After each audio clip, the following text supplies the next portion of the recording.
नमस्कार विद्यार्थी मित्रांनो, पहिली फिगर्स ऑफ स्पीच आहे ॲपॉस्ट्रॉफी. यामध्ये वस्तू, पक्षी, कल्पना समोर नसताना त्यांना उद्देशून काहीतरी कथन केलं असतं. Example, O death where are you, की समोर मृत्यू नाही आहे, कल्पना केली तरी त्याला उद्देशून बोललेलं आहे. दुसरं वाक्य, O moon give me a basket full of moonlight, की मून समोर नसताना त्याला उद्देशून हे कथन केले. मित्रांनो, O Christ it is the Inchcape Rock ही ॲपॉस्ट्रॉफीचं उदाहरण आहे आपल्या इंचकेप रॉक कवितेतलं. एक्सक्लेमेशन, ह्या एक्सक्लेमेशनमध्ये आपले भाव हे तीव्र पद्धतीने प्रकट होत आहे.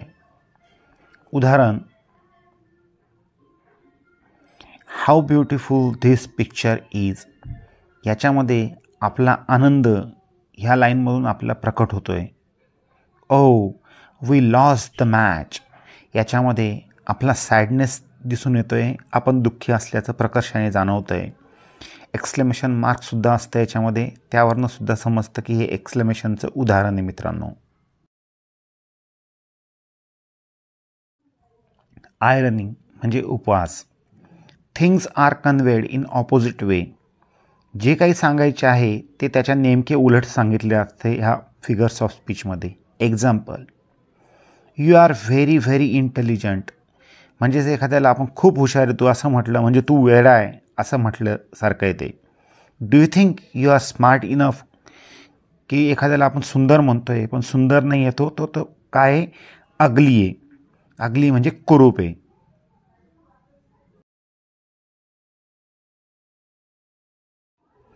Transferred epithet. एपिथेट म्हणजे adjective. Adjective is transfer from its proper place. यात विशेषण ज्या नामासाठी वापरायचे आहे त्यासाठी न वापरता दुसऱ्याच नामाबरोबर ती वापरले जाते. He passed sleepless night. Night is not sleepless, he himself is sleepless, की नाईट स्लीपलेस म्हटले नाईटला, पण नाईट नाही स्लीपलेस, तो स्लीपलेस आहे. She found eager ears. Ears are not eager but the audience are eager, की इथं इयर्सला ईगर म्हटले पण ऑडियन्स ईगर आहे, त्याच्यामुळे ज्या नामासाठी ते वापरले त्या नामासाठी न वापरता दुसऱ्यासाठी वापरले. पण श्लेष अलंकार. Same words displays two different meanings or play with words. एकच शब्द दोन भिन्न अर्थ सांगतो किंवा याला शब्दकोटी पण म्हटले. She shifts in her flat and she became flat. एका फ्लॅटचा अर्थ अपार्टमेंट आहे आणि दुसऱ्या फ्लॅटचा अर्थ इमोशनलेस आहे. He had 2 pages but can not read the 2 pages. इथं एका पेजेसचा अर्थ चिल्ड्रन आहे आणि दुसऱ्या पेजेसचा अर्थ पेजेस इन बुक आहे. I like kid but I couldn't eat one. किडचा अर्थ चाइल्ड आहे आणि दुसऱ्या किडचा अर्थ यंग शीप. पॅराडॉक्स, विरोधाभास. Outwardly the sentence looks meaningless and contradictory but it holds true meaning, की बाह्य दर्शनी ते वाक्य ह्या अर्थहीन वाटतं पण त्याच्यामध्ये महान अर्थ लपलेला असतो. My slate remains blank in spite of writing. I couldn't get the knowledge instead of lot of experience, की खूप एक्सपिरियन्स घेऊनसुद्धा माझी पाठी कोरीची कोरी. We heroes and poor devils, human being are mixture of good and bad things, की अशा पद्धतीने चांगल्या आणि वाईट गुणांचा पुतळा असतो ह्युमन बिईंग. लिटोट्स. लिटोट्स म्हणजे उपरोधक. Negative sentence gives positive sense. नकारातून होकार दर्शवला जातो मित्रांनो ह्या फिगर्स ऑफ स्पीचमध्ये. New York is not ordinary city. Not ordinary city म्हणजेच एक्स्ट्रा ऑर्डिनरी सिटी ती. The novel is not bad. Not bad म्हणजे काय तर खूप चांगली ती नॉवेल असा त्याचा अर्थ होतो आहे. शी इज नॉट अगली, म्हणजेच नॉट अगली म्हटलं म्हणजेच शी इज व्हेरी ब्युटिफुल असा त्याचा अर्थ इथं प्रतीत होतो आहे मित्रांनो.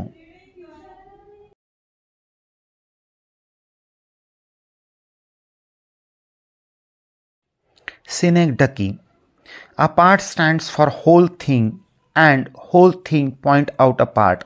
एखाद्या गोष्टीचा अंश पूर्ण प्रतिमा तयार करतो किंवा पूर्ण प्रतिमा दाखवून एक अंश अधोरेखित केलेला असतो. Example, all brains can not solve this problem. Brain a part stands for whole thing. मग होल थिंग काय इथे? तर Indian intelligent people. India won the world cup against West Indies. आता इंडिया म्हणजे पूर्ण भारतीय दाखवलेले, पण पूर्ण भारतीय खेळले का? तर नाही, 11 प्लेयर फक्त. Whole India stands for a part 11 player. म्हणजे होल थिंग सांगून फक्त 11 प्लेयर पॉईंट आउट केलेले ह्या प्रकारच्या फिगर्स ऑफ स्पीचमध्ये.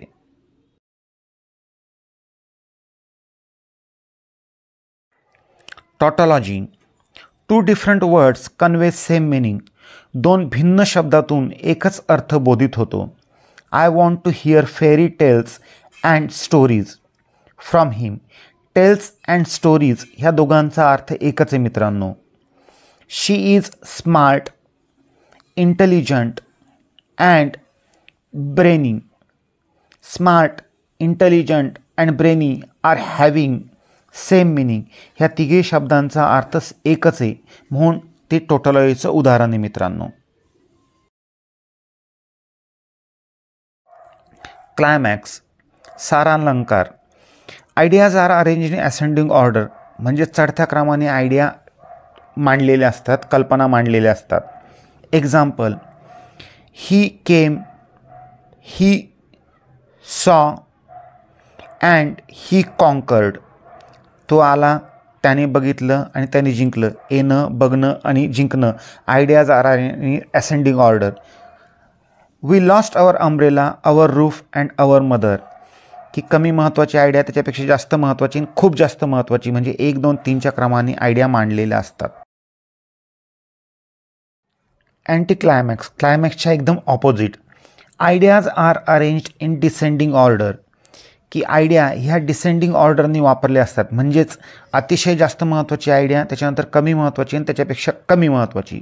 उदाहरण बघा, we lost our mother, our roof and our umbrella. की सगळ्यात महत्त्वाची आयडिया आई आहे, त्याच्यानंतरची दुसरी कमी महत्त्वाची आयडिया रूफ आहे आणि त्याच्यानंतर खूप कमी महत्त्वाची आयडिया अम्ब्रेला आहे. त्याच्यानंतरचं एक्झाम्पल बघा, गॉड, कंट्री आणि एल. गॉड सगळ्यात महत्त्वाची, त्याच्यापेक्षा कमी महत्त्वाची कंट्री, त्याच्यापेक्षा खूप कमी महत्त्वाची एल. इन्व्हर्जन. ह्या फिगर्स ऑफ स्पीचमध्ये words are not arrange in correct grammatical order. की ग्रामर फॉलो केलं जात नाही, शब्दांची उलटपालट केलेली असती. रोज आय लाईक मोस्ट हे उदाहरण आहे, पण आय लाईक रोज मोस्ट हे ग्रॅमॅटिकली करेक्ट सेंटेन्स आहे मित्रांनो. Soft and thick the snow lay. The snow lay soft and thick अशी ग्रॅमॅटिकली करेक्ट रचना पाहिजे, परंतु ती उलटपालट केलेली असते. Personification. Human qualities are given to an inanimate object, thing, idea and other live things. मनुष्याचे गुण प्राणी आणि इतर निर्जीव वस्तूंमध्ये टाकलेले असतात. Elephant was dancing. की हत्ती डान्स करतोय. To dance is a human quality, ती हत्तीमध्ये टाकलेली आहे. Table was smiling. टेबल हसताना दाखवला आहे. To smile is a human quality, it is given to the table. म्हणजे निर्जीव वस्तूंमध्ये ज्यावेळेस मनुष्याचे गुण टाकलेले असतात किंवा प्राण्यामध्ये टाकलेले असतात, ते पर्सॉनिफिकेशनचं उदाहरण होतं. हायपरबल, अतिशयोक्ती. It is an overstatement. एखादी गोष्ट फार फुलवून सांगितली जाते ह्या फिगर्स ऑफ स्पीचमध्ये. I can hold elephant in my hand. की माझ्या हातामध्ये मी हत्ती उचलू शकतो. ही इम्पॉसिबल गोष्ट आहे, पण ती सांगितली जाते. I can fight with tiger bare hand. मी काही शस्त्र न घेता टायगरशी युद्ध करू शकतो. तर अशा पद्धतीने बढावा मारून केलेलं स्टेटमेंट म्हणजे हायपरबल.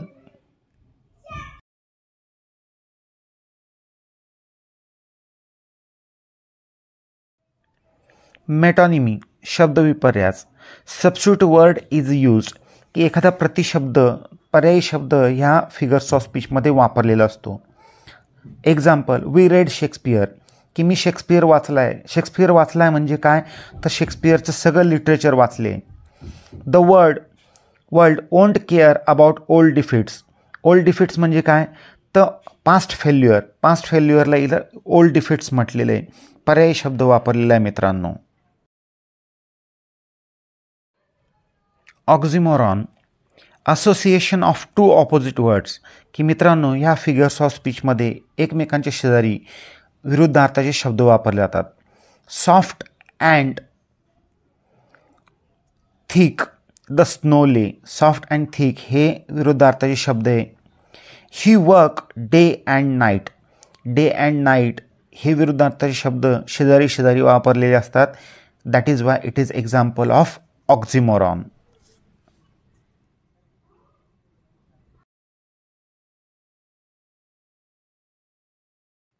अँटिथेसिस अर्थविपर्यास. Opposite words ideas are used in the line, की विरुद्धार्थाचे शब्द त्या एका लाईनमध्ये वापरलेले असतात. When the funds are low and the debts are high. Funds low आणि डेप्ट्स हाय. लो आणि हाय हे दोन विरुद्धार्थाचे शब्द वापरले. It may be near but it seems अफार. जवळ आहे आणि लांब आहे. ह्या पद्धतीने थोडे लांब लांब विरुद्धार्थाचे शब्द कवितेमध्ये योजलेले असतात, वापरलेले असतात.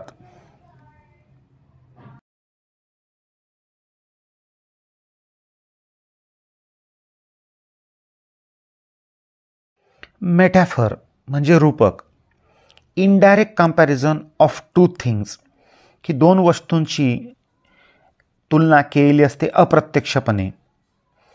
Rajesh was a lion in fighting. राजेशची आणि लायनची तुलना केलेली आहे आणि ती तुलना करताना राजेश आणि लायन एकच झालेलं आहे. शी इज रोज, की ती ब्युटिफुल आहे रोज सारखी. रोजसुद्धा ब्युटिफुल आहे, परंतु तीच आता रोज झालेली आहे. ह्या पद्धतीने मेटॅफरमध्ये तुलना केलेली असते मित्रांनो. सिमिली उपमा अलंकार. Direct comparison of two things by using as, so and like. ह्यामध्ये ॲज, सो, लाईक हे शब्द वापरून दोन गोष्टींची तुलना केलेली असते direct. Rajesh fought like a lion, की राजेश हा लायनसारखा लढला.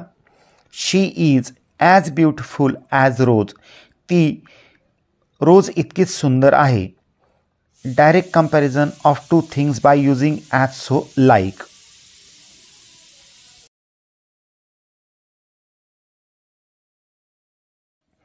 रिपिटेशन पुनरुक्ती. Same words are used in the line. सारखे शब्द पुन्हा पुन्हा वापरले असतात. Small small moons of light. Many times, many many times. त्याच्यानंतर रोज, रोज, रेड रोज, की पहिल्या लाईनमध्ये स्मॉल स्मॉल शब्द आलेला आहे सेम, दुसऱ्या लाईनमध्ये मेनी मेनी आणि तिसऱ्या लाईनमध्ये रोज रोज रोज. ह्या पद्धतीने सारखे शब्द येतात. Refrain Dhrupad. Repetition of lines in poem. काही काही कवितेमध्ये एकच लाईन खूप वेळ रिपीट होते.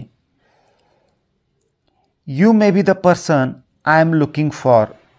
You may be the person I am looking for he line 2-3 वेळेस ह्या कवितेमध्ये आलेली, म्हणून ते रिफ्रेनचं उदाहरण आहे मित्रांनो.